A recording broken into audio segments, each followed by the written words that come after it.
Guys, today I'm going to teach you how to delete your YouTube channel. So, this is just a side channel that I made. I don't really want it anymore. So, you're going to go on YouTube Studio to where you can see this.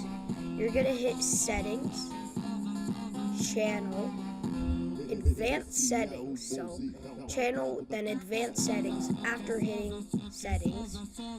And then you're going to go all the way down to Remove YouTube Content. And I'm going to hit, I want to permanently delete my content. So you're going to check mark those.